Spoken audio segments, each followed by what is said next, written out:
ॐ असतो मा सद्गमय तमसो मा ज्योतिर्गमय मृत्योर्मामृतं गमय। ॐ शान्ति शान्ति शान्तिः। हरे ॐ परतत्त्वेष्वदालीनो रामकृष्ण समज्ञया यो धर्म स्थापनरतो वीरेशं तं नमाम्यहम्। नमः श्रीयतिरायाय विवेकानन्दसूरये सच्चित् सुखस्वरूपाय स्वामिने तापहारिणे।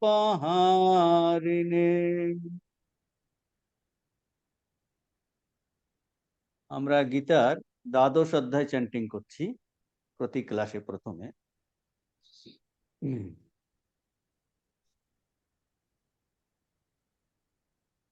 मूकं करोति वाचालं पंगं लंघयते गिरिं यत्कृपातमहं वन्दे परमानन्दमाधवम्। अथ द्वादशोऽध्यायः।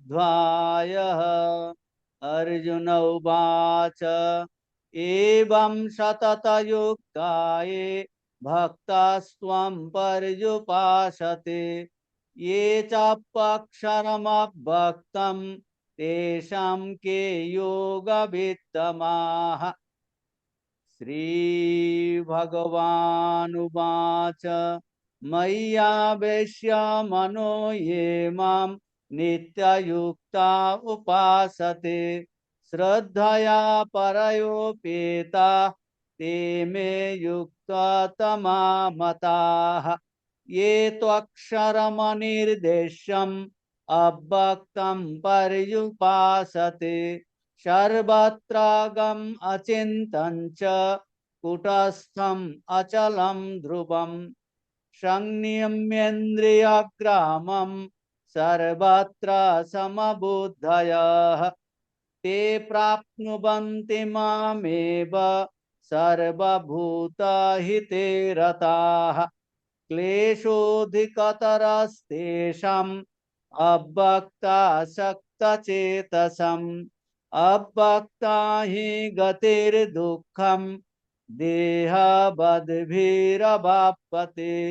ये तु सर्वाणि कर्माणि मयि सन्न्यस्य मत्पराः अनन्येनैव योगेन मां ध्यायन्त उपासते तेषामहं समुद्धर्ता मृत्यु संसार सागरात् भवामि न चिरात् पार्थ मय्यावेशितचेतसं मय्येव मन आधत्स्व मयि बुद्धिं निवेशय निवशिष्यसि मय्येव अत ऊर्ध्वं न संशयः। अथ चित्त्वं समाधातुं न शक्नोषि मयि स्थिरम् अभ्यासयोगेन ततो मामिच्छाप्तुं धनञ्जय। अभ्यासेऽप्यसमर्थोऽसि मत्कर्म परमो भव मदर्थम् अपि कर्माणि कुर्वन् सिद्धिम् अवाप्स्यसि। अथैतदप्यशक्तोऽसि कर्तुं मद्योगमाश्रितः सर्वकर्मफलत्यागं ततः कुरु यतात्मवान्। श्रेयो हि ज्ञानमभ्यासात् ज्ञानात् ध्यानं विशिष्यते ध्यानात् कर्म फलत्यागः त्यागाच्छान्तिरनन्तरम् अत्तिष्ट्वा सर्वभूतानां मत्तः करुणा एव च निर्ममो निरहंकार समदुःख सुखक्षमी सन्तुष्ट सततं योगे यतात्मा दृढनिश्चयः मय्यर्पिता मनो बुद्धिर्यो मद्भक्त समे प्रियः यस्मान्नोद्विजते लोको लोकान्नोद्विजते च जः हर्षामर्ष भयोद्वेगैर्मुक्तो यः स च मे प्रियः अनपेक्षा शुचिर्दक्ष उदासीनो गतव्यतः सर्वारंभ परित्यागी यो मद्भक्त समे प्रियः यो नारिष्यति न द्वेष्टि न शोचति न कांक्षति शुभाशुभ परित्यागी भक्तिमान् समे प्रियः क्षमा शत्रौ च मित्रे च तथा मानापमानयोः शीतोष्ण सुख दुःखेषु समः संगः विवर्जितः तुल्यनिन्दास्तुतिर्मौनी सन्तुष्टो येन केनचित् अनिकेता स्थिरमतिर् भक्तिमान् मे प्रियो नरः ये तु धर्ममृतमिदं यथोक्तं पर्युपासते श्रद्धाधानमत्परमा भक्तास्ते अतीव मे प्रियाः ओम तत्सदिति श्रीमद्भगवद्गीतासु उपनिषत्सु ब्रह्म विद्यायां योगशास्त्रे श्रीकृष्णार्जुन संवादे भक्ति योग नाम द्वादशोऽध्यायः।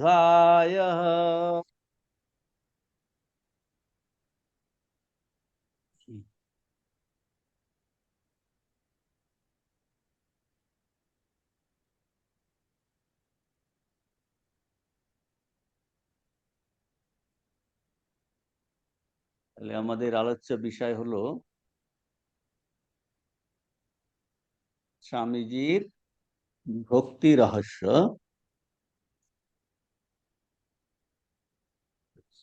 অ্যাড্রেসেস অন ভক্তি যোগা স্বামীজির কমপ্লিট ওয়ার্কসে এইরকম আছে। অ্যাড্রেসেস অন ভক্তি যোগা কমপ্লিট ওয়ার্কসের 4th ভলিউমে স্বামীজির কমপ্লিট ওয়ার্কস 10টা খণ্ড, ইংরেজিতে না 9টা খণ্ড। তার 4th ভলিউমে প্রথমেই আছে অ্যাড্রেসেস অন ভক্তি যোগা, যেটা বাংলাতে ভক্তি রহস্য নাম দেওয়া হয়েছে। ভক্তি রহস্য এটা আলাদা একটা বই বেরিয়েছে, সেটার নাম হলো দি রিলিজিয়ান অফ লাভ। এই নামটা স্বামী শারদানন্দজি দিয়েছেন। তিনি তো পরবর্তীকালে অনেক স্বামীজির বই এডিট, উনি উদ্বোধনের এডিটর ছিলেন। তো দি রিলিজিয়ান অফ লাভ। তাহলে আমাদের আলোচ্য বিষয় হলো স্বামীজির ভক্তি রহস্য, দি রিলিজিয়ান অফ লাভ। এটা হলো আমাদের সেকেন্ড ক্লাস, দ্বিতীয় ক্লাস এবছরের। তাহলে আমরা স্বামীজি যারা স্বামীজি নিয়ে চর্চা করেন, যে স্বামীজির ভক্তির উপরে যেসব বক্তৃতা আলোচনা, তার দুটো বইয়ের সঙ্গে আমরা আমাদের পরিচয় আছে। দুটো বই হলো, একটা হলো ভক্তি যোগ আর এই একটা হলো ভক্তি রহস্য। দুটোরই বিষয়বস্তু সেম, একই। আর ভক্তি যোগ আমরা এগুলো প্রথম ক্লাসে আলোচনা করেছি, তাও একটু জাস্ট আর একবার আমরা টাচ আপ করে নিচ্ছি। তো ভক্তিযোগ গ্রন্থের প্রথম অংশে স্বামীজি অনেকগুলো পাণ্ডিত্যপূর্ণ আলোচনা করে আর্টিকেল লিখেছিলেন। কিসের জন্য? সেই আর্টিকেল গুলো লিখেছিলেন ম্যাড্রাস থেকে যে আমাদের ইংরেজিতে ব্রহ্মবাদী পত্রিকা, সেখানে বেরিয়েছিল। ভক্তিযুগ গ্রন্থের প্রথম পার্টে ছিল স্বামীজির লিখিত অনেকগুলো আর্টিকেল, যেটা ব্রহ্মবাদিনে বেরিয়েছিল। আর ভক্তিযোগের গ্রন্থের দ্বিতীয় অংশে স্বামীজি পরাভক্তির সম্পর্কে যে বক্তৃতাগুলি দিয়েছেন, কাদের জন্য দিয়েছিলেন? দিয়েছিলেন যারা অ্যাডভান্স লার্নার। এই দুটো কম্বাইন করে স্বামীজির ভক্তিযোগ বই। কিন্তু আমাদের আলোচ্য বিষয় কি? আমাদের আলোচ্য বিষয় হলো ভক্তি রহস্য। সেটার বিষয়বস্তু কি? তো সেটাও কিন্তু ওই স্বামীজি এই বক্তৃতাগুলো কখন দিয়েছেন? যখন তিনি নিউ ইয়র্কে ছিলেন 1895, 96। যখন নিউ ইয়র্কে ছিলেন তখন প্রাথমিক শিক্ষার্থীদের জন্য ক্লাসেস ফর বিগিনার্স এই ভক্তি সম্পর্কে 7টি ভাষণ দেন, যা কিনা আমরা এখন এই ভক্তি রহস্য শীর্ষক এই পুস্তক আকারে পাচ্ছি। এগুলো দিয়েছিলেন, প্রথম লেকচার ছিল 16 ডিসেম্বর 1896, লাস্ট লেকচার দিয়েছেন 20 জানুয়ারি 1896। 7টা লেকচার। কিন্তু এই ভক্তি যোগ আর ভক্তি রহস্য দুটোর বিষয়বস্তু কিন্তু একই। বিষয়বস্তু তখন না, কিন্তু একটা কিন্তু আছে। কিন্তু হলো এই ভক্তি রহস্য এত সহজ সরল ভাবে বুঝিয়েছেন কেন? প্রাথমিক শিক্ষার্থীদের জন্য। আর আমরা কিন্তু প্রাথমিক শিক্ষার্থীদের পর্যায়ে পড়ি। We are the learners, beginners. কাজেই আমাদের পক্ষে এটা অত্যন্ত উপযোগী। দেখবেন আমরা যখন এর ভিতরে প্রবেশ করব, খুব সহজ সরল করে জিনিসগুলো স্বামীজি বুঝিয়েছেন, তো আমাদের ভাল লাগবে।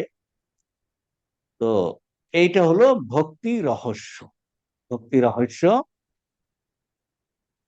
আর আমরা কি আলোচনা করেছিলাম? যে আলোচনা করেছিলাম যে আমরা বিষয়ে প্রবেশের আগে ভক্তি যোগ দেখুন। এই ভক্তি রহস্য হলো স্বামীজির যে 4টে যোগের কথা আপনারা শুনেছেন বা নামগুলো আমরা জানি: কর্মযোগ, ভক্তিযোগ, রাজযোগ আর জ্ঞানযোগ। প্রত্যেকটাতেই লাস্টে আছে যোগ। আর আমরা গীতা চ্যান্টিং করলাম, ওটাও কি ভক্তিযোগ। 18টা অধ্যায়, প্রত্যেকটা অধ্যায়ের শেষে আছে যোগ। অর্জুন বিষাদ যোগ, সাংখ্য যোগ, কর্মযোগ, জ্ঞান যোগ, এরকম করে 18টা অধ্যায়। তাহলে তখন আমরা গত ক্লাসে একটু যোগ নিয়ে আলোচনা করেছিলাম। যোগা এর সব থেকে সুন্দর ডেফিনেশন যোগের কে দিয়েছেন? শঙ্করাচার্য গীতা ভাষ্যতে দিয়েছেন। যোগ শব্দটা যেমন গীতার প্রতিটা অধ্যায়ের নামের শেষে আছে, সেই রকম ওই দ্বিতীয় অধ্যায়, এই সমত্তম যোগ উচ্চতে যোগা কর্মসু কৌশলম, ওখানে কিন্তু এই যোগ শব্দগুলো এইখানে শঙ্করাচার্য এই শ্লোকের ব্যাখ্যাতে, এই শ্লোক ব্যাখ্যাতে যোগ শব্দের ব্যাখ্যা করেছেন। আমরা তার শঙ্করাচার্য লিখছেন যোগ মানে কি? তৎপ্রাপ্তি উপায়। তৎ মানে ব্রহ্ম প্রাপ্তি উপায়, তৎ মানে ভগবান প্রাপ্তির উপায়, তৎ মানে পূর্ণত্ব প্রাপ্তির উপায়, তৎ মানে ভগবান লাভ, ঈশ্বর লাভের উপায়। তাহলে তৎপ্রাপ্তি উপায়, যোগা তৎপ্রাপ্তি উপায়, এইটা আমরা গত ক্লাসে আলোচনা করেছিলাম। মহারাজের ক্লাস থেকে এখন অনেকে আসছেন, আপনাদের কিছু লস হয়নি, শুধু চ্যান্টিংটা করেছি আর গত ক্লাসের আলোচনাটাই আমরা করছি। একটু ঝালাই করে নিচ্ছি আমরা। ঝালাই করে নেওয়ারও কারণ আছে। প্রত্যেকটাই এটা পুনরুক্তি দোষ নয়। পুনরুক্তি দোষ এক কথা কেউ যদি বারবার বলে, আপনার তুই এক কথা বারবার বলছিস, এটা কি? মা ছেলেকে বলি, মা তুমি এক কথা খালি ঘ্যানর ঘ্যানর ঘ্যানর ঘ্যানর করছো। তো শাস্ত্রে বলে, শাস্ত্রে এক কথা বারবার বলছে, বলছে এটাকে পুনরুক্তি দোষ বলা যাবে না। পুনরুক্তি দোষ একটা দোষ অ্যাকচুয়ালি, বারবার বলাটা। কিন্তু শাস্ত্রে যদি আমরা দেখি, এক কথা বিভিন্ন ভাবে বলছে। কারণ বলছেন শাস্ত্রেষু মন্ত্রানাম ন জামিত অস্তি। বলছে শাস্ত্রেতে মন্ত্রসমূহের পুনরুক্তি দোষ নাই। কারণ কি? বলছে কারণ হলো আমাদের মানুষের স্বাভাবিক প্রবৃত্তি হলো ভুলে যাওয়া। স্বাভাবিক প্রবৃত্তি হলো হৃদয়রাম ঠাকুরকে বলছে না, মামা তুমি এক কথা খালি বারবার বলেছো। বলছে আমি 1000 বার বলবো, তোর কিসব 1000 বার বলবো। কারণ আমাদের স্বাভাবিক প্রবৃত্তি হলো ভুলে যাওয়া। সেই জন্য মা যেমন বাচ্চাকে পই পই করে এক কথা বারবার বলে, আমাদের শ্রুতি মাতাও ওই এক কথা বিভিন্ন ভাবে, বিভিন্ন দিক দিয়ে, বিভিন্ন অ্যাঙ্গেলে এই কথা আমাদের বলছে। সেই জন্য আমরা এই ক্লাসের প্রথমেই আলোচনা করছি, গত ক্লাসেরটা, এটা কিন্তু পুনরুক্তি দোষ নয়। দোষ নয়, কারণ আমাদের স্বাভাবিক প্রবৃত্তি হলো ভুলে যাওয়া। স্বাভাবিক করে এক্ষুনি কুইজ করলে অনেকেই কুইজের উত্তর দিতে পারবেন না, যারা আগের ক্লাসে ছিলেন। সেই জন্য আগের ক্লাসটা আমরা ঝালাই করে নিচ্ছি। তাহলে এটা পুনরুক্তি দোষ নয়। তাহলে আমরা কি আলোচনা করছিলাম? স্বামীজির ভক্তি যোগ, ভক্তি রহস্য, সোর্স, সোর্সটা কোথায় সেইটা আলোচনা করলাম। তারপরে আলোচনা করলাম যে যোগের ডেফিনেশন শঙ্করাচার্য দিয়েছেন গীতা ভাষ্যে, যোগা তৎপ্রাপ্তি উপায়। যোগ হলো ভগবত প্রাপ্তির উপায় বা পন্থা, means, means for realisation of God. সেই তৎ বলতে কি বোঝাচ্ছে? তৎ বলতে গীতাতে ততের অনেকগুলো অর্থ আছে। তৎ বলতে পরমপদ প্রাপ্তি বলেছেন, তৎ বলতে মোক্ষ প্রাপ্তি বলেছেন, তৎ বলতে ভগবত দর্শন বলেছেন, তৎ বলতে ব্রাহ্মী স্থিতি বলেছেন, তৎ বলতে একাত্ম জ্ঞান লাভ বলেছেন। তো এইরকম বিভিন্ন নামে গীতাতেও আছে, আর মহাপুরুষরাও বলেছেন। তাহলে যোগা তৎপ্রাপ্তি উপায়। তাহলে সেই যে যোগ হলো তৎপ্রাপ্তি উপায়, তো এইরকম গীতাতে অনেকগুলো যোগের কথা আমরা পাচ্ছি।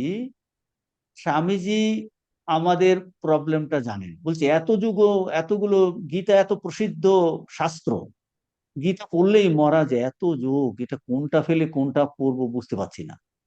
স্বামীজি কি করলেন? এটাকে বলে জেনারেলাইজেশন প্রিন্সিপাল। স্বামীজি সবগুলোকে এই গীতা এবং আগের আগের আমাদের যত ভাগবত, পুরাণ, যত তার মধ্যে যে অধ্যাত্ম প্রসঙ্গ আছে, সমস্তগুলোকে এই 4টে ক্যাটাগরিতে, 4টে বক্সের মধ্যে ফেলে দিয়েছে। প্রথম বক্স, দ্বিতীয় বক্স, তৃতীয় বক্স, চতুর্থ বক্স। ওর মধ্যে সমস্ত শাস্ত্রকে ফেলে দিয়েছে। বলছে দেখো এর মধ্যে এই 4টে যোগ, তুমি ভগবান লাভ করতে চাইছো? বলছে হ্যাঁ। হ্যাঁ, তাহলে এই 4টে পথ উনি ওই যত কিছু শাস্ত্রের, গীতার যে 18টা অধ্যায়, ভাগবতের যে বিভিন্ন আলোচনা, পুরাণের আলোচনা, উপনিষদের আলোচনা, সব এই 4টে পন্থার মধ্যে উনি, এটাকে বলে জেনারেলাইজেশন প্রিন্সিপাল, জেনারেলাইজ করেছেন। কর্মযোগ, ভক্তিযোগ, রাজযোগ, আর জ্ঞানযোগ। আর কি স্বামীজি বলেছেন? বলছেন এই ভাগগুলো নেহাত আমি করেছি। আর এই ভাগগুলো ওয়াটার টাইট কম্পার্টমেন্ট নয়। একজনে কর্মযোগ করেছে সে মানে অন্য জ্ঞানযোগের দিকে তাকাচ্ছে না, সেটা নয়। বলছেন এই যোগগুলো আলাদাভাবে, এই বিল্ডিং এর এই রুমটাতে এখন ভক্তি, পরেরটাতে জ্ঞান, এর মধ্যে দেখা দেখি নেই মারামারি। বলছে না, এগুলো সব ওভারল্যাপিং। ওভারল্যাপিং, একটার সঙ্গে অন্যটা মিলিয়ে আছে। সঙ্গে আমাদের যেন এই বিভাগগুলি ধরা বাঁধা নয়, পৃথক নয়, প্রত্যেকটি অপরটার সঙ্গে মিশে যায়, কিন্তু প্রাধান্য অনুসারে আমরা তার নাম দিয়েছি। আমাদের জীবনেতেও আমরা এতজন এখানে এখন ভক্তি রহস্য আমরা শ্রবণ করার জন্য বসে আছি। বলছে আমাদের প্রত্যেকের মধ্যেই আমাদের কি আছে? এই 4টে জিনিস আছে। প্রত্যেকেই, কেউ কেউ একমাত্র কর্মযোগী হতে পারেন না, কেউ ভক্তিযোগী, শুধু ভক্তিযোগী হতে পারেন না, কেউ শুধু জ্ঞানযোগী হতে পারেন না, কেউ শুধু রাজযোগী হতে পারেন। কেন স্বামীজির এই যে 4টে ভাগে ভাগ করলেন, এটাও আন্তাবৃ ভাগ করেননি, এরও একটা বেসিস আছে। তিনি জেনারেলাইজেশন করেছেন বটে, কিন্তু জেনারেলাইজেশন করার ভিত্তি হলো কি? স্বামীজি ছিলেন একজন আইডিয়াল টিচার এই 4টে যোগের। আর কার থেকে ট্রেনিং পেয়েছেন? স্বয়ং অবতার পুরুষের থেকে এই 4টে যোগের ট্রেনিং উনি পেয়েছেন। সে অবতারের কাছ থেকে এই ট্রেনিং পেয়েছেন। তিনি এই সমস্ত যোগ ঠাকুরের কাছে শিখেছেন তার পাদপদ্মে। তার সঙ্গে ছিল স্বামীজির একটা ব্রিলিয়ান্ট মাইন্ড। তিনি এগুলো দার্শনিকভাবে বুঝিয়েছেন। তিনি সাধারণ মানুষদের জন্য বলছে, অনেক মানুষ কনফিউজ হয়ে যাবে, সেই জন্য 4টা ভাগে ভাগ করেছেন। কি ভিত্তিতে? মানুষের মধ্যে যে 4টে ফ্যাকাল্টি আছে, এই ফ্যাকাল্টিকে ধরে 4টে ভাগে ভাগ। স্বামীজি দেখেছেন, সব ধ্যানের থেকে উপলব্ধি করেছেন যে মানুষের মধ্যে এই ফ্যাকাল্টি আছে। কি ফ্যাকাল্টি আছে? আমাদের মধ্যে এই 4টে ফ্যাকাল্টি: থিঙ্কিং, ফিলিং, উইল আর কন্ট্রোল। এই 4টে ফ্যাকাল্টি আমাদের মধ্যে আছে। এই 4টে ফ্যাকাল্টি বলছেন যে থিঙ্কিং মানে চিন্তা শক্তি, ফিলিং মানে আবেগ শক্তি, উইল মানে ইচ্ছা শক্তি, আর self control and self observation সংযম শক্তি। আমাদের প্রত্যেকের মধ্যে, আপনারা এখন বসে আছেন, আপনার একটা চিন্তা শক্তি আছে, আপনি চিন্তা করছেন, আমি কি বলছি এটা আপনি চিন্তা করে বোঝার চেষ্টা করছেন। থিঙ্কিং ফ্যাকাল্টি, থিঙ্কিং, আর বলা যায় এটা চিন্তা শক্তি একটা, এটা একটা এনার্জি। থিঙ্কিং ফ্যাকাল্টি, এটা দিয়ে আপনি চিন্তা করছেন। আর কি, আপনার একটা ফিলিং আছে স্বামীজির প্রতি ভালোবাসা, ভগবানের প্রতি ভালোবাসা, না স্বামীজির আমি জ্ঞান অধ্যয়ন করবো, আমি স্বামীজির ভক্তিযোগ করবো, না ঠাকুরকে আমার ভাল লাগে। তো আপনার একটা ফিলিং ফ্যাকাল্টি আছে, হৃদয়। একটা আছে চিন্তা, চিন্তা কি করি আমরা ব্রেন দিয়ে সাধারণত। থিঙ্কিং মানে হেড, মাথা দিয়ে চিন্তা করছি, থিঙ্কিং ফ্যাকাল্টি। আমরা শরীরের 4টে অংশের সঙ্গে যুক্ত করছি। থিঙ্কিং মাথা দিয়ে, ফিলিং, ফিলিং মানে হৃদয়, আমি বলছি আমি হৃদয় হাত দিয়ে বলছি, হৃদয়। ফিলিং ফ্যাকাল্টি, আমাদের মধ্যে এরকম ফিলিং ফ্যাকাল্টি। উইল, উইল মানে ইন্টেলেক্ট, আমরা যখন এরকম চিন্তা করি এরকম, তার মানে সেটাও মাথাতে হাত দিই। অ্যাকচুয়ালি থিঙ্কিংটা মন করে। আর এই যে উইল, থিঙ্কিং, ফিলিং, উইল ইচ্ছা শক্তি, ইচ্ছা, মনের ইচ্ছা শক্তি। আর থিঙ্কিং আমরা ধরছি যে বুদ্ধি করছে। আর সেলফ সংযম শক্তি, আমি নিজেকে প্রচন্ড ভাবে আমি এখন কন্ট্রোল করে, এখন আমি মোবাইলটাকে আমি সুইচ মোডে রাখবো, আমি ফ্লাইট মোডে রাখবো, আমি এখন এইটা শুনবো। তার মানে আমার নিজস্ব একটা সেলফ কন্ট্রোল আছে আর সেলফ অবজারভেশন আছে। তাহলে আমাদের আছে thinking faculty, feeling faculty, will faculty, self control আর সেলফ অবজারভেশন ফ্যাকাল্টি। বাংলাতে কি হবে? চিন্তা শক্তি, আবেগ শক্তি, ইচ্ছা শক্তি, সংযম শক্তি। এই 4টে ফ্যাকাল্টি বা 4 ধরনের এনার্জি আমাদের আছে। স্বামীজি দেখেছেন এই এক একটা যোগের সঙ্গে এইগুলো সম্পর্ক। চিন্তা শক্তি বলছে এখান থেকে এসেছে কি, এখান থেকে আছে যে খুব চিন্তা করে অ্যানালাইজ করতে পারে, এখান থেকে আছে জ্ঞান যোগ, আবেগ শক্তি থেকে আসবে ভক্তি যোগ, উইল থেকে ইচ্ছা শক্তি, আমার কর্ম করার ইচ্ছা আছে, সেখান থেকে আছে কর্মযোগ। আর সেলফ কন্ট্রোল, সেলফ অবজারভেশন, সংযম শক্তি থেকে আসবে কি, রাজযোগ বা ধ্যানযোগ। তাহলে আমাদের এই 4 ধরনের প্রবণতা বলে ফ্যাকাল্টি, টেন্ডেন্সিস, প্রবণতা, 4 ধরনের প্রবণতা, মনের 4টা শক্তি, প্রবণতা, ফ্যাকাল্টি। এইটা, এই স্বামীজি যে 4টে যোগে ভাগ করেছেন তার ভিত্তি হলো কিন্তু আমাদের ব্যক্তিগত জীবনে এই 4টা ফ্যাকাল্টি আমাদের আছে। তার ভিত্তিতেই এই যে শক্তিগুলো আছে, এখান থেকেই এক একটা যোগ আসবে। যোগ কি করে আসবে? আমরা তো আপনারা প্রশ্ন করতে পারেন, 4টা ফ্যাকাল্টি আছে তো তাহলে আমরা তো কর্ম, আমি চিন্তা করছি, আমি বিচার করছি, মানে আমি জ্ঞানী, আমি জ্ঞান যোগ। বলে না, আমি চিন্তা করছি বটে, আমি উইল দ্বারা কর্ম করছি বটে, আমি ফিলিং দ্বারা আমি আবেগ আছে আর অবজারভেশন আছে বলে, কিন্তু সেটা যোগে রূপান্তরিত হয়নি। মানে এখান থেকে আসবে কি, কর্ম, উইল থেকে কর্ম, ফিলিং থেকে ভক্তি, কর্ম, ভক্তি, থিঙ্কিং থেকে জ্ঞান, আর সেলফ কন্ট্রোল থেকে এই আসবে ধ্যান। তো যোগ তখনই হবে যখন আমরা এই ফ্যাকাল্টি গুলোকে কি করব, শুদ্ধ করব, ক্লিন করব। বলছে তখন এখান থেকে যোগ আসবে। কি? কারণ বর্তমানে আমাদের যে মনের যে এই চারটে ফ্যাকাল্টি বা এটা একটা হেজি হয়ে গেছে। এইমাত্র আমি বিক্রমকে বললাম যে ছবি ভালো দেখা যাচ্ছে না, হেজি হয়ে আছে। ও বলে আচ্ছা দেখছি মহারাজ। তারপর কি করলো, ও ক্লিন করলো। বুঝতে পেরেছেন? হয়তো ক্যামেরাতে ছিল বা ওখানে কানেকশনে কিছু, তাহলে ক্লিন করলো। ক্লিন করলে আমি আপনাদের ছবি পরিষ্কার দেখতে পাচ্ছি। তো এইরকম বলছে আমাদের এই ফ্যাকাল্টি গুলি এখন আনক্লিনড আছে, মানে এটা কালার্ড হয়ে আছে, ভিসিয়েটেড বাই, ভিসিয়েটেড বাই অন্য কোনো একটা ভাবের দ্বারা। কি ভাব? সেটাকে এই বেদান্তে বলে জীবত্ববোধ।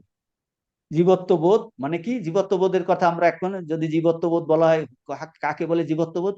মানে আমি কর্তা, আমি ভোক্তা, এটাকে বলে কর্তৃত্ববোধ আর ভোক্তৃত্ববোধ। কর্তৃ মানে আমি কর্তা, কঠিন কিছু নয়। আপনি মনে করেন কিনা, আপনি এখন লিখছেন, আমি লেখার কর্তা। আপনি দেখছেন, দেখার কর্তা। আপনি শুনছেন, শোনার কর্তা। আর আর কি, হ্যাঁ শুনে আমার ভালো লাগছে বেশ, তার মানে ভোগ। আমি একটা ভালো জিনিস খাচ্ছেন আপনি, বেশ, খেয়ে বাড়িতে গিয়ে ধরেন কফি বানিয়ে খেলেন, বাহ ভালো কফি বানিয়ে, ভালো কফি মানে ভোগ। তাহলে কর্তৃত্ব, আমি কর্তা আর আমি ভোক্তা। অর্থাৎ আমি একটা জিনিসকে ভোগ করছি। তার মানে একটা আমি আছি আর একটা জিনিস আছে, সেইটাকে বলে বিষয়, অবজেক্ট। আর আমি হলাম কি? সাবজেক্ট। তাহলে আমি হলাম বাংলাতে তাকে বলে বিষয়ী, সাবজেক্টকে বলে বাংলাতে বিষয়ী, আর কর্মকে বলে ওই যে সাবজেক্ট আর অবজেক্ট, অবজেক্টটা হলো বিষয়, অবজেক্ট। তাহলে আমি হলাম বিষয়ী, আর কতগুলো বিষয় আলাদা আলাদা ভাবে আছে। আর তাহলে আমি সাবজেক্ট, বিষয় কি করছি? এই বিষয়গুলোকে আমি গ্রহণ করতে চাইছি। একদম সিম্পল জিনিস, দেখুন, কঠিন কিচ্ছু এর মধ্যে নাই।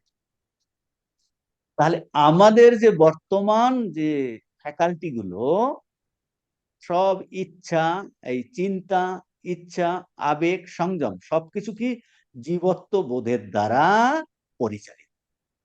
সবকিছুর পিছনে জীবত্ব বোধ আছে, ওই কর্তা আর ভোক্তা আছে। বুঝতে পারছেন? আমি কন্ট্রোল করব, আমি ইচ্ছা করব, এইরকম আছে সব। এখন যদি আমরা মহাপুরুষদের জীবনী দেখি, শাস্ত্র আলোচনা করি, তাহলে দেখব, ঋষিদের জীবনী দেখি, যে তারা কিন্তু এই তাদের অনুভবের সঙ্গে তুলনা করলে দেখা যাবে এই তাদের কিন্তু এই জীবত্ববোধটা, তাদের এই ধরনের বোধ নাই। তারা নিজে কর্তা বলে ভাবে না। তার মানে আমাদের বর্তমান বোধটা কি? এটাকে বলে ভুল বোধ, ভ্রান্ত বোধ। তার সেই জন্য বলছি এটা কালার্ড হয়ে আছে। আমাদের যে ফ্যাকাল্টি গুলো এই জীবত্ব বোধের দ্বারা স্মিয়ার্ড, এটার দ্বারা একটা প্রলেপ পড়ে আছে। এটা কিন্তু ভুল, ভ্রান্ত। এই যে আমি, আমিত্ব, এ বলছে আমিত্বটা ভুল। সেই জন্য ঠাকুর বলেছেন, আমি মোলে ঘুচিবে ঝঞ্ঝাল। মোলে মানে মরলে, ম উপরে কমা, লয়কার। আমি মোলে ঘুচিবে ঝঞ্ঝাল, মানে এই আমিটা মরতে হবে। তার মানে আমিটা হলো ওই জীবত্ব বোধ, সব ক্ষেত্রে আমি কর্তা, আমি। তাহলে এই এইটাকে কিন্তু আমাদের বলছে কি করতে হবে, এই জন্য এটাকে বলে ভ্রান্ত, বলে একে বলে অজ্ঞান, অজ্ঞান। তাহলে সত্যর, এখন এইটাকে বলছে তুমি যদি সত্যিকারের জ্ঞান লাভ করতে চাও, সত্যিকারের তুমি ওই ভগবান লাভ করতে চাও, তাহলে এই আমাদের বর্তমান বোধটাকে কারেক্ট করতে হবে, চেঞ্জ করতে হবে, পাল্টে ফেলতে হবে। স্ট্যান্ডার্ড কি হবে? স্ট্যান্ডার্ড হবে ওই মহাপুরুষদের, ঋষিদের, তাদের যেরকম একটা বোধ, সেই রকম। কোথায় রেফারেন্স পাবো? তাদের জীবনীতে পাবো আর শাস্ত্রেতে পাবো। সেই জন্য তো আমরা শাস্ত্র অধ্যয়ন করি। গীতাতে ভগবান বলেছেন, তসমাৎ শাস্ত্রম প্রমাণম তে, বলছে সেই জন্য শাস্ত্র হবে প্রমাণ। তাহলে সত্য দ্রষ্টা যে ঋষিদের বোধ কি, তাদের কি রকম বোধ? তাদের বোধ হলো এক অপরিবর্তনীয় সত্তার বোধ। তারা নিজেকে এইরকম কখনো জীবও ভাবেন না, ক্ষুদ্রও ভাবেন না। তাদের হলো এক, তারা কি দেখছেন এই দেহ মনের মধ্যে দিয়ে ওই এক জিনিস প্রকটিত হচ্ছে। ঠাকুর যাচ্ছেন, বলছে দেখছি এক মা সবার মধ্যে দিয়ে উকি দিচ্ছে। বলছে রতির মার বেশে এই পুজো করছিলেন, ঘটির পাশ দিয়ে উকি দিচ্ছে, বলছে এক, সর্বত্র তিনি ওই এক মা জগদম্বা সবার মধ্যে দিয়ে উকি দিচ্ছে। তো বলছেন সর্বত্র এক অপরিবর্তনীয় সত্তার প্রকটিত রূপ। অর্থাৎ কিনা তাদের মধ্যে এই বিষয় বিষয়ী ভাবটা নেই। সেইটা না থাকার জন্য কি হয়েছে, রেজাল্ট কি? আপনি প্রশ্ন করতে পারেন, আচ্ছা ঠিক আছে উনি ওনার ভাব নিয়ে থাকুন না, আমি আমার ভাব নিয়ে থাকি। বলছে না না, উনি ওনার ভাব নিয়ে, তুমি আনন্দ চাও কি না? বলে হ্যাঁ তা তো চাই। বলছে ওর ওই ভাবের জন্য তার জীবনটা হলো আনন্দময়। মা শারদা বলছে তিনি ছিলেন আনন্দময় পুরুষ, তার মতো আনন্দ এই ময় পুরুষ আর দেখিনি। কিসের সঙ্গে? বলছে বাচ্চাদের সঙ্গে আনন্দ, যুবকদের সঙ্গে আনন্দ, বুড়োদের সঙ্গে আনন্দ, কেউ নেই এক খোদ মজা মে হ্যায়। বলছে আনন্দই আনন্দ। কেন হলো? বলছে তারা ওই নিজের ওই আমিত্বটাকে দূর করতে পেরেছে, মাইনাস করতে পেরেছে বলে হিজিবিজি কিচ্ছু নাই, একদম আনন্দ। আমরাও কিন্তু আনন্দ চাইছি, সেই জন্য আপনি যদি বলেন উনি ওনার মতো থাকুন আর আমি আমার মতো থাকি, কিন্তু তাতে একটা কিন্তু আসবে। কিন্তুটা কি আসবে? বলে তুমি আনন্দ চাও কিনা জীবনে? বলে, হ্যাঁ জরুর, আনন্দ তো চাই। বলে দেখো তার সিক্রেটটা, রহস্যটা কিন্তু এখানে। তো আমরা যদি দেখি তার এই অপরিবর্তনীয় সত্তার অনুভব, বিষয় বিষয়ী ভাব নাই, জীবত্ব বোধ নাই, এরকম তাদের জীবন এই জন্য অত্যন্ত আনন্দপূর্ণ। আর কি, তাদের অভাব নাই, অপূর্ণতা বোধ নাই। আর আমাদের বর্তমানে দেখুন, ভিতরে ভিতরে তাকালে দেখছি কত অভাব বোধ, এটা চাই সেটা চাই অমুক চাই, আর অপূর্ণ বোধ, সবসময় একটা ডিসস্যাটিসফ্যাকশন। বলছে তারা একদম আনন্দময়। তাহলে দেখুন, আপনি কিন্তু মহাপুরুষদের ঠেলে দিতে পারবেন না। কেন? এক জায়গায় গিয়ে আপনাকে দাঁড়াতেই হবে, আমিও আনন্দ চাই, আমিও আমার কোনো অভাব থাকবে না এরকম অবস্থা চাই। এটা কিন্তু বেসিক আমাদের একটা নিড, আমরা চাই, থেকে চাই।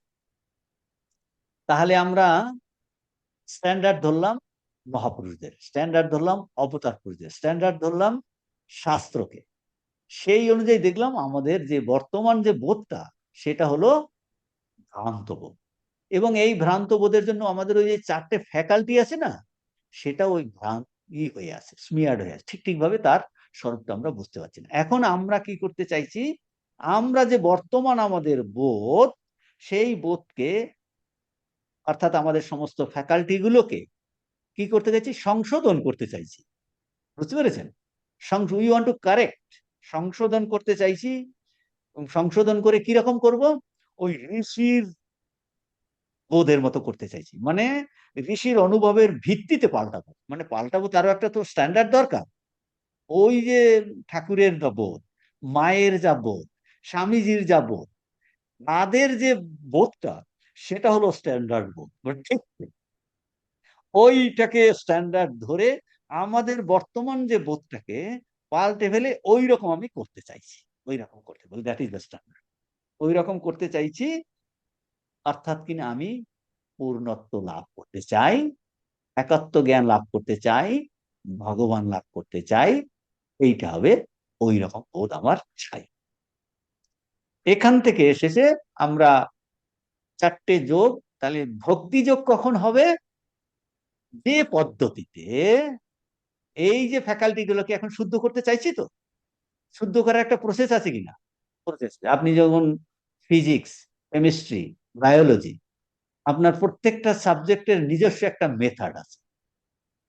আপনি অ্যাস্ট্রোনমি, প্রত্যেকটারই একটা নিজস্ব মেথড আছে, সেইটা করে করে আপনি ওইটার রেজাল্ট পাবেন। সেই রকম বলছেন এই যে আমাদের চারটে ফ্যাকাল্টিকে শুদ্ধ করার একটা মেথড আছে, সেই মেথড ফলো করতে হবে। তাহলে বলছে যে সেই মেথড ফলো করলে সেখান থেকে আসবে, এক একটা থেকে এক একটা যোগ আসবে। বলছেন যে পদ্ধতিতে আমাদের আবেগ শক্তিকে, আমাদের যে চারটে ফ্যাকাল্টি আছে তার মধ্যে ফিলিং ফ্যাকাল্টিকে, যে পদ্ধতিতে আমাদের এই আবেগ শক্তিকে শুদ্ধ করে, পরিবর্তিত করে, পাল্টে শুদ্ধ করে কিরম করতে চাইছি আমি, পরম সত্তার অনুরূপ করতে চাই বা করতে পারা যায়, সেই পদ্ধতিটা তখন সেটা হবে, তা হলো ভক্তিযোগ। ভক্তিযোগ কখন হবে? ওই ফ্যাকাল্টি থেকে, ওই ভক্তিযোগ হবে ওই ফ্যাকাল্টিকে শুদ্ধ করার যে একটা পদ্ধতি আছে, সেই পদ্ধতিতে শুদ্ধ করে শুদ্ধ করে আমরা পরম সত্তার অনুরোধ, কারণ ভগবান তো আছেনই। ফ্যাকাল্টিটাকে যখন শুদ্ধ করব, যখন ওই শুদ্ধ করে করে করে করে করে করে ভগবানের, ঠাকুরের, মায়ের মনের মতো একটা মন হবে, বলছে দেখবেন আমি নিজেই সেরকম হয়ে যাচ্ছি। তার মানে পদ্ধতিটা হলো, যে পদ্ধতিতে কোন ফ্যাকাল্টিটা পরিবর্তিত করতে চাইছি, করতে চাইছি আমাদের ফিলিং ফ্যাকাল্টিটাকে। তো সেখান থেকে আসবে ভক্তিযোগ। আমাদের ফিলিং ফ্যাকাল্টি, আবেগ শক্তিকে কিভাবে শুদ্ধ করা হবে, প্রশ্ন আসছে সেখানটায়। আমরা অন্যগুলোতে মধ্যে আর যাচ্ছি না। আগের দিন আমরা কর্মযোগ, জ্ঞানযোগ, রাজযোগ, এই প্রত্যেকটা ধরে ধরে আমরা একটু আলোচনা করেছিলাম। আমরা এখন ডিরেক্ট ভক্তি যোগে আসি। আমাদের ফিলিং ফ্যাকাল্টি, আবেগ শক্তি কিভাবে শুদ্ধ করা যায়, তার জন্য তাহলে বলতে হবে এখন একটু ভিতরে আমরা প্রবেশ করছি। জেনারেল আলোচনা আমাদের হয়ে গেল, এখন একটু ভিতরে প্রবেশ করছি। এখন আমাদের বর্তমানে আমরা, আমাদের আবেগ শক্তি কোথায় আছে? ফিলিং। আবেগ শক্তি আছে কোনো বস্তুতে, আবেগ শক্তি আছে কোনো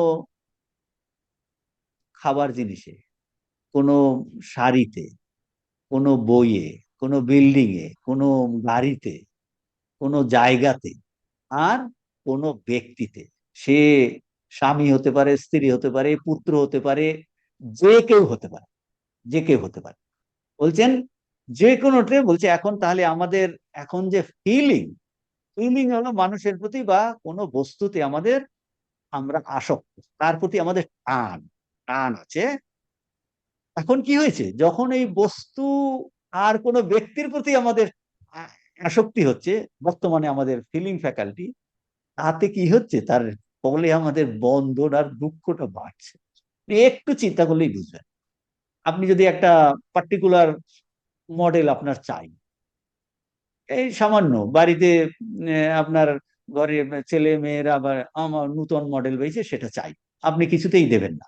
ঝগড়া হচ্ছে মায়ের সঙ্গে, বাবার সঙ্গে, ছেলের বা মেয়ের, বাচ্চা সে ক্লাস 8-এ পড়ে বা 10-এ পড়ে, সে মা কিছুতেই কিনে দেবে না, স্কুলে যাবে না, ভয়, যদি কিছু হয়ে যায় মা কিনে দিচ্ছে, তারপর সেটা ফেলে দিচ্ছে, আর একটা কিনে দাও।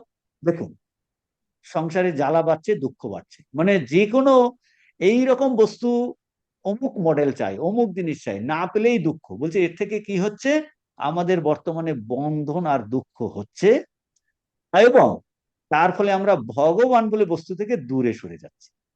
এখন বলবে, ভক্তিযোগে বলবে, যদি এখন আমরা আমাদের এই ফিলিংকে, এই যে ভালোবাসা, এটা একটা টান, এটাও ভালোবাসা, যদি যদি পরম সত্তাকে জানার জন্য হয়, অর্থাৎ কিনা ভগবানের জন্য হয়, মানে আমাদের সমস্ত আবেগকে, ফিলিংকে ভগবানের দিকে ডাইভার্ট করতে পারি, মোর ফিরিয়ে দিতে পারি, তবে কি হবে? বলছে সেটা ইউনিভার্সাল লাভ, এটা সর্বজনীন, সর্বগ্রাসী ভালোবাসাতে পরিণত হবে। দুটোর মধ্যে তফাৎ বোঝার চেষ্টা করি। এখন যে আমি এখন ওই আসক্তি বলেছি, টান বলেছি, ফিলিং বলেছি, এখন আসছি ভালোবাসাতে। মোবাইলের প্রতি ভালোবাসা, গাড়ির প্রতি ভালোবাসা, পিতা মাতার প্রতি, কন্যার প্রতি, ছেলের প্রতি, জায়গার প্রতি, দৃশ্যের প্রতি ভালোবাসা সবার আছে। বলছে এইটা যখন আমাদের ভালোবাসা আছে, এইটা যখন কি বস্তুতে বা ব্যক্তিতে হয়, তখন দুঃখ হচ্ছে, বন্ধন হচ্ছে। এখন বলছেন ভগবানে যাদের বিশ্বাস আছে, সেই ভালোবাসা যদি ভগবানে ডাইভার্ট হয়, তখন সেটা, বলছে এই ফিলিংটা যদি ভগবানে ডাইভার্ট হয়, তখন সেটা সর্বজনীন, সর্বগ্রাসী ভালোবাসাতে পরিণত হবে। তখন আর ভেদ বুদ্ধি থাকে না, রাগ দেশ থাকবে না। সুতরাং এখন আমাদের এই আবেগ শক্তিকে, ফিলিং ফ্যাকাল্টিকে কিভাবে শুদ্ধ করতে হবে, শুদ্ধ করে ঠিকভাবে, সঠিকভাবে তাকে পরিচালিত করে ভগবানে দেওয়া যায়। এবং প্রেমের স্বরূপ, বলছেন ভগবান হলেন প্রেমের স্বরূপ, প্রেমময় ভগবানকে এই জীবনেই উপলব্ধি করা যায়, পূর্ণত্ব পাওয়া যায়। সেটাই হলো কি, এই স্বামীজির ভক্তি রহস্যের বিষয়। আমরা 4টে জিনিস আলোচনা করেছিলাম, মনে আছে? কার মনে আছে হাত তুলুন। 4টে জিনিস, যে কোনো শাস্ত্র পড়তে গেলে, হ্যাঁ এই তো দুজন হাত তুলেছে, মনে আছে, তিনজন, চারজন। তার মানে অনুবন্ধ চতুষ্টয়। অনুবন্ধ চতুষ্টয় মানে কি? কি, কে, কেন, কিভাবে। কি, কে, কেন, কি। তাহলে ভক্তি কি মানে বিষয়টা কি, what is the subject matter. দেখুন, এই আলোচনার ভিত্তিতে এখন বিষয় হয়ে গেল। তাহলে আমাদের আলোচ্য বিষয় কি? আলোচ্য বিষয় হলো, যদি আমাদের আলোচ্য বিষয় এক কথাতে আপনি বলবেন ভক্তি রহস্য। একটু যদি ভালো করে বলার চেষ্টা করেন তাহলে হবে যে আমাদের আবেগ শক্তিকে কিভাবে শুদ্ধ করে, সঠিকভাবে পরিচালিত করে ভগবানে দেওয়া যায়, এবং প্রেমময় ভগবানকে এই জীবনে উপলব্ধি করা যায়, বলছেন সেইটা হলো এই ভক্তি রহস্য এর বিষয়। সেইটা হলো স্বামীজির ভক্তি রহস্যের আলোচ্য বিষয়। সংক্ষেপে বলা হচ্ছে ভক্তি রহস্য, ভিতরে ঢুকলে এই জিনিসটা পাওয়া যায়, এইটা হলো বিষয়। তাহলে বিষয় হলো এটা। আর তাহলে কি হয়ে গেল? কে অধিকারী। কে মানে কে অধিকারী, কে এই ভক্তি রহস্যে? বলছে যে প্রেমময় ভগবানকে চায়। বলছে প্রেমস্বরূপ ভগবানকে যিনি চান, যিনি আমি ইষ্টদেব বলে উপলব্ধি করতে চাইছি, যে চায় সেই অধিকারী। আপনি যদি চান তাহলে আপনি ভক্তি রহস্য পড়ার অধিকারী। আমি যদি চাই তাহলে ভক্তি রহস্য পড়ার অধিকারী। তাহলে কি হয়ে গেল? কে হয়ে গেল। কেন? আপনি কেন ভক্তি রহস্য পড়বেন? প্রয়োজনটা কি? ওই একটার মধ্যেই সবগুলো আছে। প্রয়োজনটা কি? প্রয়োজন হলো ভগবান লাভ, আনন্দ স্বরূপ ভগবানকে লাভ করে জীবনে আনন্দময় হয়ে যাওয়া। দেখুন, এইটাই তো প্রয়োজন। সকাল থেকে আপনি রান্না করে খেয়েছেন, হ্যাঁ খেলাম বটে, কিন্তু ভাল লাগলো না, বেশ খেয়ে শান্তি হলো না। তার মানে কি? আপনি খেয়েও সুখ চাইছেন কিনা? এই খেয়ে সুখ চান, আজকে না ঘুমটা ভালো হয়নি, উফ, বারবার এই উল্টো পাল্টা স্বপ্নে দেখছি। তার মানে ঘুমিয়েও সুখ চান কিনা? ইস, আজকে বিশ্রাম ভালো হয়নি, খাওয়া ভালো হয়নি, তারপরে পড়া ভালো হয়নি, অমুক এ কি বাজে বাজে সব স্বপ্ন দেখছি, সেটাও ভালো স্বপ্ন দেখতে চাই, আমি উল্টো পাল্টা স্বপ্ন দেখেছি। তার মানে দেখুন, প্রত্যেক পিছনে আপনি সুখ চান, তার মানে আমরা স্বরূপত আনন্দ চাই, এইটাই তো এখানে বলেছে। আর সব থেকে ভগবান হলেন আনন্দ স্বরূপ। তাহলে আমাদের প্রয়োজনটা কি? প্রয়োজন হলো যিনি এই আনন্দ স্বরূপ ভগবানকে লাভ করতে চান। আমি প্রয়োজন হলো ভগবান হলো আনন্দ স্বরূপ ভগবানকে লাভ করাটাই হলো প্রয়োজন। তাছাড়া জীবন বৃথা। বলছেন পূর্ণত্ব প্রাপ্তি জীবনে, বলছে এই সারা জীবনটা বৃথা, আমি ভগবানকেই চাই, আনন্দ স্বরূপ ভগবানকেই চাই। যে এইটা চায় সেই হলো অধিকারী, আর এইটা হলো প্রয়োজন। প্রয়োজন। আর কিভাবে হবে? কি সম্বন্ধটা কি? সম্বন্ধটা হবে কিভাবে এটাকে অধ্যয়ন করলে, কিভাবে অধ্যয়ন করলে সে আমাকে এটা পাইয়ে দেবে। একবার রাধা তার সখীদের সঙ্গে বসে আছে, তো দূরে একজনে একটা গান গাইছে, তার মধ্যে একটা শব্দ ছিল এই শ্যাম বলে। তো তখন রাধা বলছে, কে বা শুনাইনু মোরে শ্যাম নাম, কর্ণে কর্ণে প্রবেশিয়া করিল, আকুল করিল মোর প্রাণ। বলছে ওই গানের মধ্যে একটা শব্দ ছিল শ্যাম। কে বা শুনাইনু মোরে শ্যাম নাম, কর্ণে প্রবেশিয়া মানে প্রবেশ করে, আকুল করা মানে আকুল করলো আমার প্রাণ। কাকে? কেন আকুল করলো? এই শ্যামকে দেখার জন্য। শ্যামকে তার মানে দেখুন, এখন এই সম্বন্ধটা কি হবে? আমি কিভাবে এটাকে অধ্যয়ন করব, কিভাবে অধ্যয়ন অধ্যয়ন করে যদি এই রকম আমাদের আরো ভগবানের প্রতি ভালোবাসা আসে, তখন অধ্যয়নটা হবে ঠিক ঠিক অধ্যয়ন। আর ঠিক ঠিক অধ্যায়। বলছেন এইটা করে যদি ভগবানকে পাওয়ার আগ্রহ বৃদ্ধি পায়, বা এমন ভাবে পড়বো যা কিনা আমরা ওটাকে আমাকে পাইয়ে দেবে। তার মানে, তো বলছেন এইটা কিভাবে পড়লে আমাকে ওই জিনিসটাকে পাইয়ে দেবে। তো বলছেন এটা সম্বন্ধ। সম্বন্ধ সম্বন্ধটা হবে এইটা, যে আর যদি এইটা পড়ে ভগবানের প্রতি, ভগবান লাভের প্রতি আগ্রহ আসে, তাহলে হবে সেটা ঠিক ঠিক পড়া। আর ঠিক ঠিক পড়া। আর যদি আম, আহ, আম, আহ, এটাকে আমরা সেইভাবে কাজে লাগাতে পারি, এটাকে আমাকে ওইটা লাভের জন্য প্ররোচিত করে, তখন হবে ঠিক ঠিক পড়া।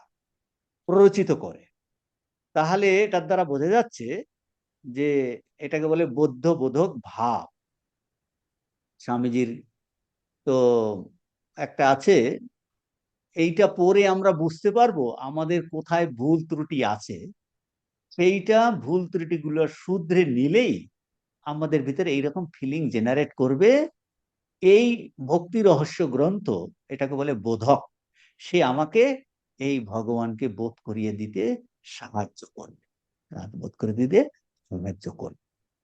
তো অনুবন্ধ চতুষ্টায় আমরা বিষয়, তারপরে অধিকারী, তারপরে প্রয়োজন, তারপরে সম্বন্ধ, এই চারটা আমরা একটু সংক্ষেপে আলোচনা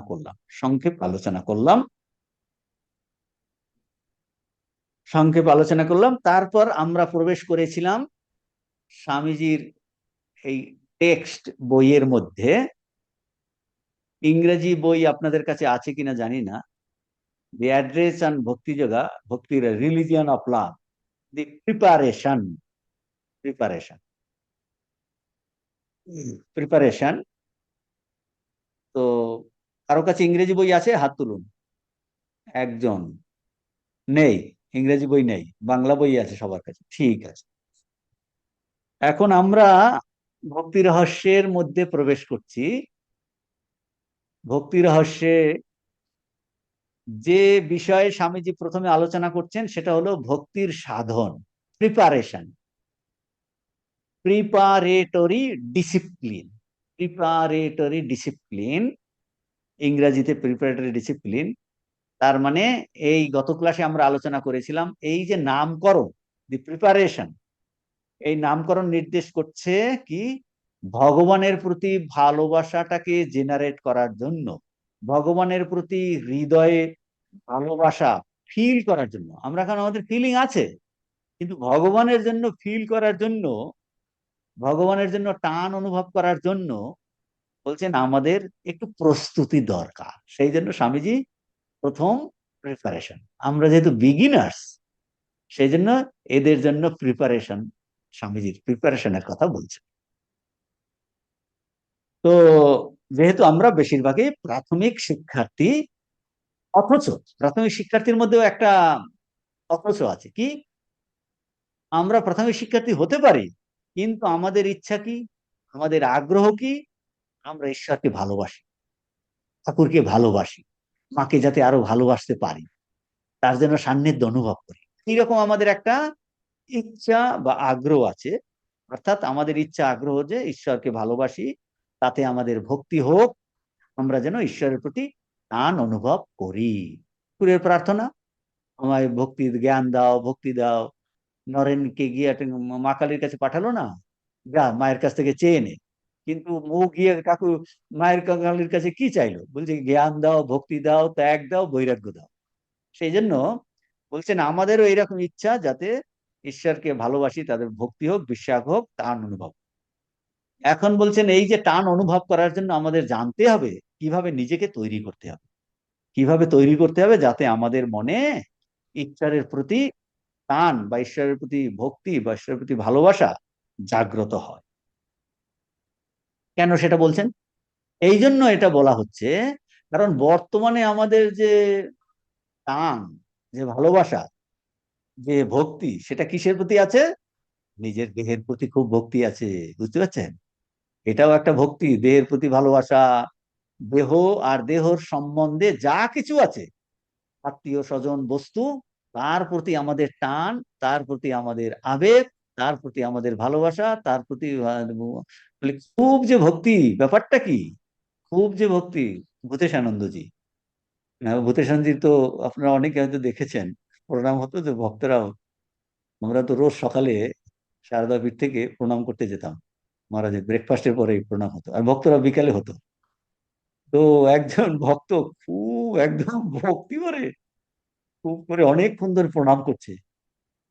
ভূতের সন্ধি বলছে, "এ, সত্যবান, এ কি এত ভক্তি, ব্যাপারটা কি?" তো কাঁদছে অজরে, অজরে কাঁদছে। বাবা, তুমি কি বলো না, মানে ভাড়াটে উঠছে না, ভাড়াটে ওঠা।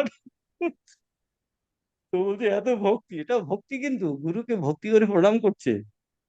বলছে এত ভক্তির ব্যাপারটা কি। সেরকম আমাদের ভক্তি আছে, টান আছে, সেগুলো এখন বিষয়, দেহেতে, নিজের আত্মীয় স্বজনে। তো তার প্রতি আমাদের এখন এবং মনের বিবিধ চিন্তাতে টান। সুতরাং আমাদের বলছে ভগবানের জন্য টান অনুভব করতে হলে একটু প্রস্তুতি দরকার। এই যে হেডিংটা না, দি প্রিপারেশন, এর পিছনে এই জিনিসটা আছে।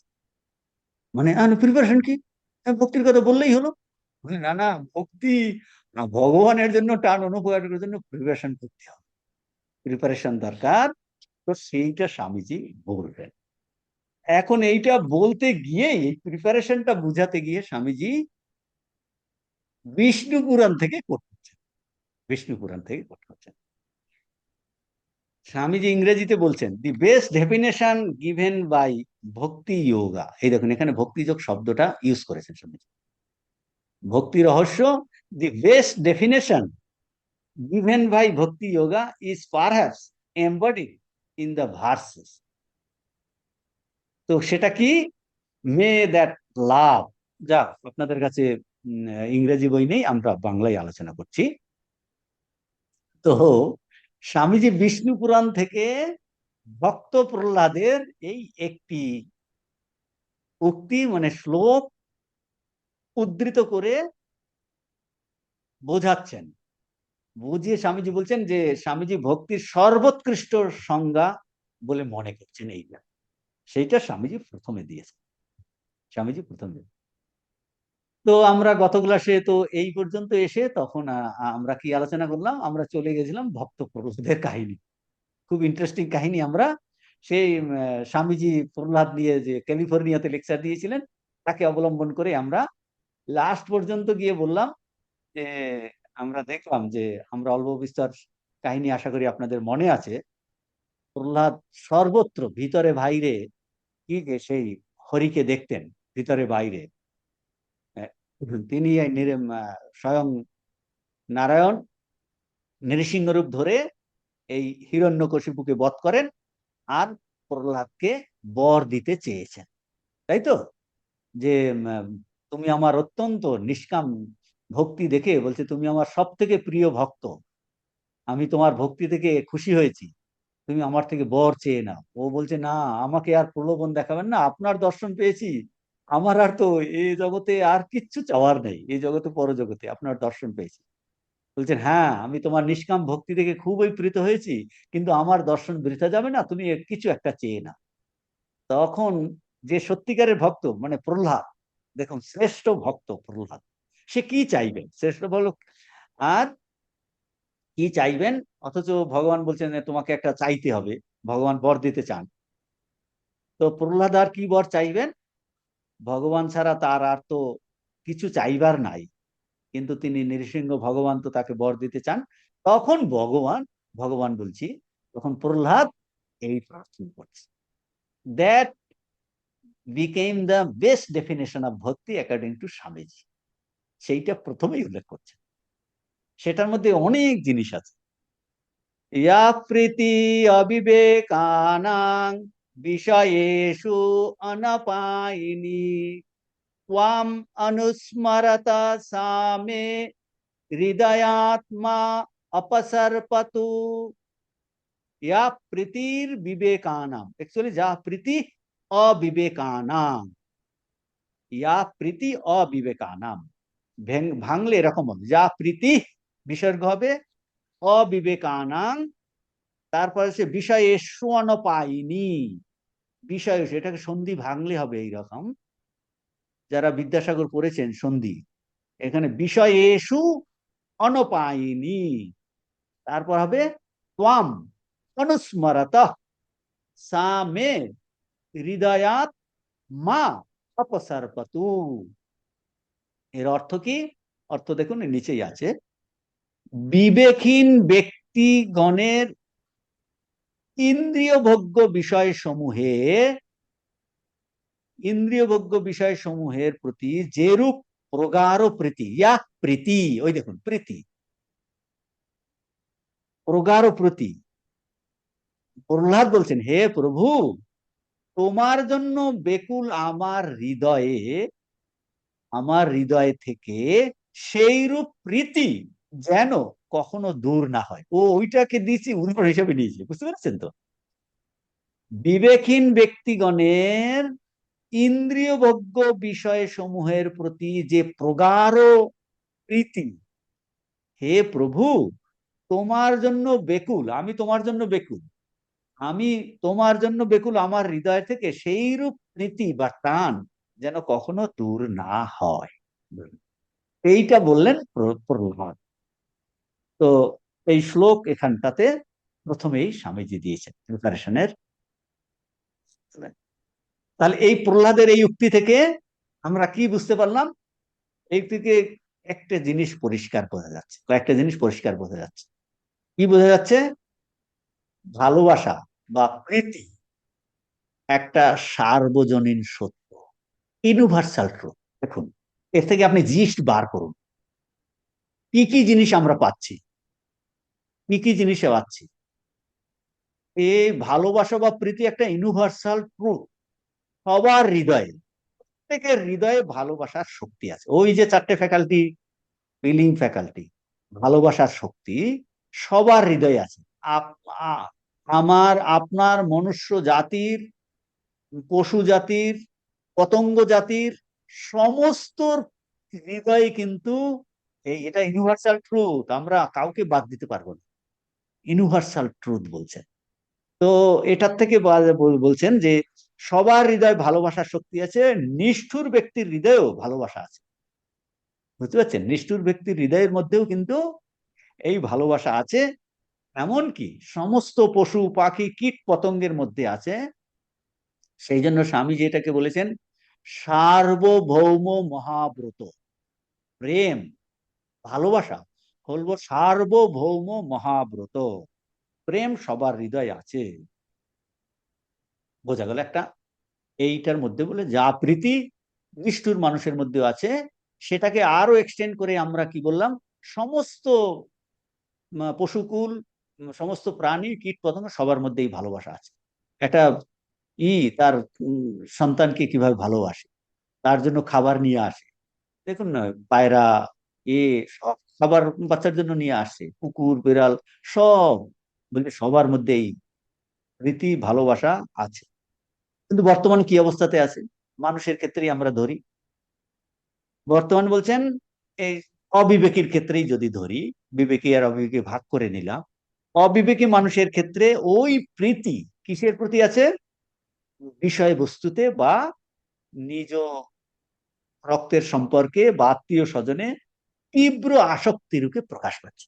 ভালোবাসা সবার হৃদয়ে আছে, আমাদের প্রত্যেক হৃদয়ে আছে, বর্তমানে সেটা বিষয়ের প্রতি বা আত্মীয় স্বজনের প্রতি তীব্র আসক্তি রূপে প্রকাশ পাচ্ছে। তার মানে ভালোবাসা বস্তুর প্রতি আছে, ভালোবাসা আত্মীয় স্বজনের প্রতি আছে, ভালোবাসা সমস্ত কিছুর প্রতি আসে। এখন একটা জিনিস দেখো, ঠিক আছে বোঝা গেল ভালোবাসা আছে, কিন্তু যাকে ভালোবাসছি সেইটাকে যদি আপনি অ্যানালিসিস করেন, যে বস্তুটার প্রতি আমার টান, যে বস্তুর প্রতি আমার ভালোবাসা, ভোগ্য বস্তু, তার সেটা কিন্তু প্রতি মুহূর্তে চেঞ্জ হয়ে যাচ্ছে। মোবাইলের প্রতি আপনার ভালোবাসা, মোবাইলটার এই কাজটা ভেঙে গেল, ভিতরে যন্ত্র খারাপ হয়ে গেল, আপনার পার্টিকুলার একটা ড্রেসের প্রতি ভালোবাসা, কিছুদিন পরে ড্রেসটা নষ্ট হয়ে যাবে, গাড়ির প্রতি ভালোবাসা, বাইকের প্রতি ভালোবাসা, বাড়ির প্রতি ভালোবাসা, সেগুলো ক্ষয় হয়ে যাচ্ছে। চাকরির প্রতি ভালোবাসা, চাকরিটা শেষ হয়ে যাচ্ছে। ব্যাংক ব্যালেন্সের প্রতি ভালোবাসা, ব্যাংক ব্যালেন্স ক্ষয় হয়ে যাচ্ছে। রূপের প্রতি ভালোবাসা, রূপ ধীরে ধীরে ক্ষয় হয়ে যাচ্ছে। তার মানে কি, ভোগ্য বস্তুর প্রতি ভোগ্য বস্তুগুলি প্রতি মুহূর্তে পরিবর্তিত হচ্ছে, ধ্বংস হচ্ছে, বন্ধু বান্ধব মৃত্যু মুখে পতিত হচ্ছে। কেউ কারো বাড়িতে নেই যে মৃত্যু তাকে স্পর্শ করেনি, তাই না? প্রত্যেকেরই কিন্তু বাড়িতে মৃত্যু স্পর্শ করেছে। ওই যে বুদ্ধদেবের কাছে মা এলেন তার বাচ্চাকে নিয়ে যে এত অঝরে কাঁদছে যে আমাকে শুধু এই বাচ্চাটাকে বাঁচিয়ে দিন। বলছে হ্যাঁ, খুব সহজ, শুধু আমার একটা শর্ত আছে, যে 5টা দানা সর্ষে চাই, যার কিন্তু সেখান থেকে কার বাড়ি থেকে আনতে হবে, যার বাড়িতে কখনো কোনো মৃত্যু হয়নি। একটা ছোট ঘটনা থেকে কি একটা ইটার্নাল ট্রুথ বললেন, মৃত্যু একটা এরকম জিনিস।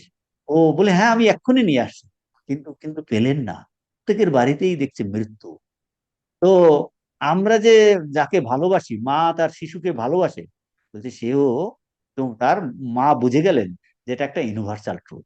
তার মানে এই যে প্রীতি বা বস্তু বর্তমানে সে সমস্তগুলো পরিবর্তিত হচ্ছে, মৃত্যুমুখে পরিবর্তিত হচ্ছে। তার মানে মানুষের প্রীতির সব বস্তু পরিবর্তিত হয়ে যাচ্ছে, নষ্ট হয়ে যাচ্ছে। ফলে মানুষের মধ্যে কি আসছে, আমাদের ফ্রাস্ট্রেশন আসছে। হ্যাঁ, ফ্রাস্ট্রেশন আসছে। হ্যাঁ, এ থেকেই তো ফ্রাস্ট্রেশন আসছে, ডিপ্রেশন আসছে, সব নষ্ট হয়ে যাচ্ছে। এর থেকে ফ্রাস্ট্রেশন, হতাশ ভাব আসছে, নৈরাশ্য ভাব আসছে, বিষাদ ভাব আসছে। আচ্ছা না, এটা বোঝা গেল। প্রশ্ন হলো, এখন আমাদের মধ্যে যে এই হৃদয়ের প্রীতি, এটা কিভাবে, কোথায় সফলতা লাভ করবে, সফলতা প্রাপ্ত হবে, এবং তা কোনোভাবে তার থেকে কোনো হতাশা আসবে না, ব্যর্থতা আসবে না, বিষাদ আসবে না, এটা হতে পারে? আমি কাউন্টার প্রশ্ন করছি।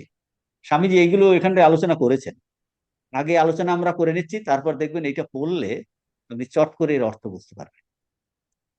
মানে এই যে আমাদের বস্তুর প্রতি বিষয়ের প্রতি ভালোবাসা আসছে, আমরা সেটা দেখলাম, বস্তুগুলো পরিবর্তিত হচ্ছে, প্রতি মুহূর্তে ধ্বংস হচ্ছে, নষ্ট হয়ে যাচ্ছে, সেই জন্য আমাদের ফ্রাস্ট্রেশন আসছে। আমরা প্রশ্ন করলাম, আচ্ছা ঠিক আছে, কিন্তু আমাদের এই ভালোবাসা বা এই টান, এটা এমন কিছু আছে কোনো জায়গায় কোনো বস্তুতে দিলে এটা একদম ঠিক ঠিক হবে, সফলতা প্রাপ্ত হবে, এবং এর থেকে কোনো রিয়াকশন আসবে না, কোনো হতাশ ভাব আসবে না, ব্যর্থতা আসবে না, বিষাদ আসবে না, এটা হতে পারে জগতে? বলে হ্যাঁ হতে পারে। কি হতে পারে? যদি আমার ভালোবাসার বস্তু, বিষয়ের বস্তু পরিবর্তিত না হয়। হ্যাঁ, বুঝতে পেরেছেন তো? হ্যাঁ, যদি আপনার ভালোবাসার বস্তু, প্রাণের বস্তু পরিবর্তিত না হয়, এইরকম যদি একটা বস্তু হয়, তাহলে আপনার ফ্রাস্ট্রেশন আসবে না, আপনার ডিপ্রেশন আসবে না, আপনার কিন্তু বলছেন তাহলে এই এই এমন একটা বস্তু যদি হয় যার পরিবর্তন হবে, বলছে এইরকম জগতে, এইরকম এই সৃষ্টিতে একমাত্র একটাই বস্তু আছে, তার নাম হলো ভগবান। হ্যাঁ, বলছেন তিনি হলেন নিত্য সনাতন, তিনি হলেন প্রেমময়। বলছে এই একটাই বস্তু আছে জগতে, তিনি হলেন নিত্য সনাতন, শাশ্বত। বলছেন তিনি হলেন সনাতন। তাহলে আমরা প্রশ্ন করে করে বার করলাম যে বর্তমানে আমাদের আবেগ বা প্রতি আছে, সেটা হলো বিষয়ের প্রতি, বস্তুর প্রতি, সেটা সব চেঞ্জ হয়ে যাচ্ছে, কিন্তু সেই জন্য ফ্রাস্ট্রেশন আসছে, দুঃখ আসছে। কিন্তু কাউন্টার প্রশ্ন করে আমরা বুঝলাম এমন কিছু আছে যেটা এই আমাদের ফ্রাস্ট্রেশন আসবে না, হতাশ ভাব আসবে না, যেটা পরিবর্তিত হবে না। বলছে হ্যাঁ আছে, একমাত্র ভগবান। আর সেই ভগবান, তাহলে মানুষের মধ্যে যে, আমাদের মধ্যে যে প্রীতি, যে ভালোবাসা, যে টান, যে প্রেম, যেটা সবার হৃদয়ে আছে, প্রত্যেকের হৃদয়ে আছে, ইভেন পশু কীট পতঙ্গে আছে, পশুদের মধ্যে আছে, যেটা সব সময় আছে, সদা বর্তমান, তা যদি ভগবানে দেওয়া যায়, সেই ভগবান কি না কিরকম, যে ভগবান হলেন প্রেমের স্বরূপ, যার কোনো পরিবর্তন নাই, তখন মানুষের যে প্রীতি সেটা কিন্তু তার উচ্চ শিখরে পৌঁছে যাবে। বুঝতে পারছেন তো? মানুষের মধ্যে যে হৃদয়ে যে প্রীতি সেটা উচ্চ শিখরে পৌঁছে যাবে, এবং সেটা সর্বগ্রাসী ভালোবাসায় পরিণত হবে। যখন এক ভগবান আছে তখন অটোমেটিক্যালি তার রেজাল্ট কি আসবে? কোনো ভেদাভেদ থাকবে না, কেন ভগবান একজনই আছে। এখন দেখুন ভালোবাসাতে ভেদাভেদ আছে কিনা? ভালোবাসাতে ভেদাভেদ আছে, কারণ এখন বস্তুতে ভালোবাসা, পার্টিকুলার ব্যক্তিতে ভালোবাসা। বলছে সেই ভালোবাসা, হৃদয়ের প্রীতি, যেটা আমরা বললাম সার্বভৌম প্রত্যেকের হৃদয়ে প্রীতি আছে, পশু পাখি সবার আমাদের মধ্যে আছে, সেটা যদি প্রেমময় ভগবানকে দেওয়া যায়, যিনি নিত্য, সদা বর্তমান, সনাতন, বলছে তাহলে সেখানে কোনো রিয়াকশন আসবে না, সেখানে কোনো বিষাদ আসবে না, সেখান থেকে কোনো ফ্রাস্ট্রেশন আসবে না, ফ্রাস্ট্রেশন আসবে না। তাহলে সেই ভালোবাসা তখন সর্বগ্রাসী। আমি আমার এইরকম বস্তুকে যদি আমি ভালোবাসতে পারি, তখন বলছে ওই ভালোবাসাটা ট্রান্সফর্ম হয়ে যাবে। কি ট্রান্সফর্ম হবে? সর্বগ্রাসী ভালোবাসা। কারণ যেটাকে আমি ভালোবাসছি তিনি হলেন সর্বগ্রাসী, তিনি হলেন সর্বব্যাপী। আমার ভালোবাসাটা সর্বব্যাপী হবে, সর্বগ্রাসী হবে, এত হবে। বলছে এইটা থেকে তখন বলছেন কোনো তার পরিবর্তন হবে না, আর তখন কোনো ভেদাভেদ থাকবে না। বলছে এইভাবে আমাদের হৃদয়ের টান, ভালোবাসা পরিপূর্ণতা লাভ করতে পারে, লাভ করে, লাভ করে, পরিপূর্ণতা লাভ করে ভক্ত প্রহ্লাদ। এখন দেখুন ভক্ত প্রহ্লাদ এখানে এক্স্যাক্টলি এই জিনিসটা বলেছেন। ভক্ত প্রহ্লাদ বলছেন, দেখুন আমি এইটা আলোচনা করেই শেষ করছি। একজন অবিবেকীর ব্যক্তির কিসে ভালোবাসা আছে? প্রীতি। প্রীতি অবিবেকানা বিষয়েষু, কি ইন্দ্রিয়ভোগ্য বিষয় সমূহে হৃদয়ের যে প্রগাঢ় প্রীতি, প্রীতি, যে প্রীতি, যে টান, যে আসক্তি, যা কখনো শেষ হয়ে যায় না, অনপায়িনী, আনএন্ডিং। বুঝছেন? অনপায়িনী, অনপায়িনী শব্দ অপায়ী কোথায় আছে? আগম অপায়ী, গীতার শ্লোক আগম অপায়ী, মানে মনে আছে গীতার দ্বিতীয় অধ্যায় আছে অপায়ী, আসে এবং চলে যায়। এটা বলছে অনপায়িনী, চলে যাবে না। তার মানে অবিবেকী ব্যক্তির ইন্দ্রিয়ভোগ্য বিষয়ের প্রতি যে টান, যে ভালোবাসা, যে প্রীতি, সেটা কি অনপায়িনী, আনএন্ডিং। বলছে তার বিষয়ের প্রতি এই টান কখনো শেষ হয় না। কি যে তার টান, শেষ হয়ে কখনো শেষ হয়ে যায় না। প্রহ্লাদ, ভক্ত শ্রেষ্ঠ প্রহ্লাদ প্রার্থনা করছেন সেই রকম আমার হৃদয়ে তোমার জন্য যে ভালোবাসা, তা যেন কখনো চলে না যায়। বুঝতে পেরেছেন? চলে না যায়। আমার হৃদয়ের প্রতি সদা সর্বদা যেন তোমাতেই থাকে।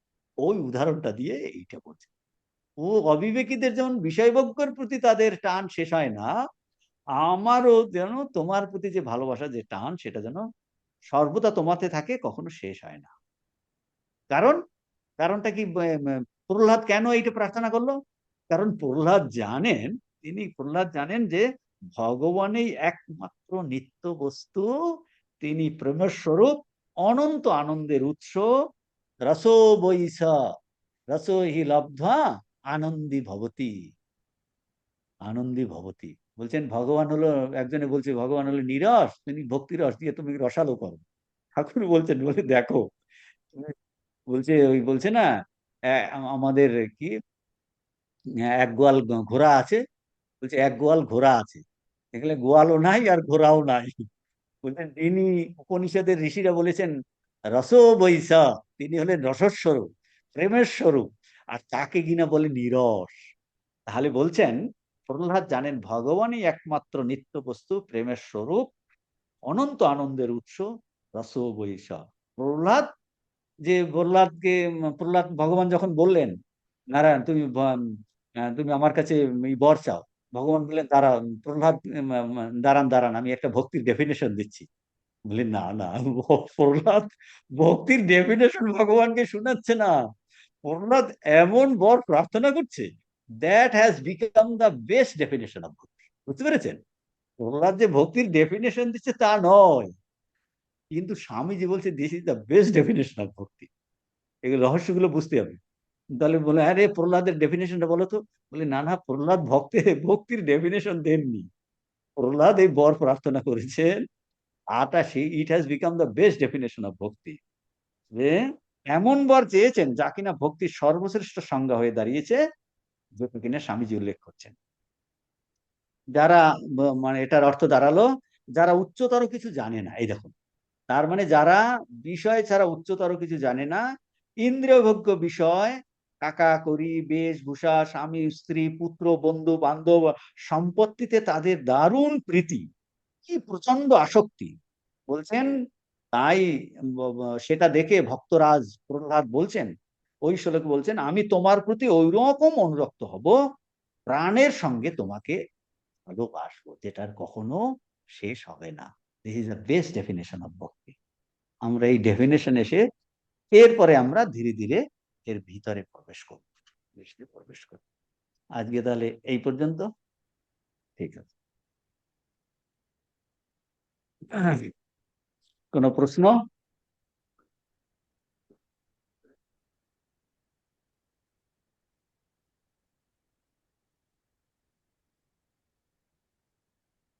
মহারাজ, বলুন। বলছি যে আপনি বললেন যে যাকে ভালোবাসছি সে যদি হ্যাঁ, শুনতে পাচ্ছি তো। বুঝতে পারছেন?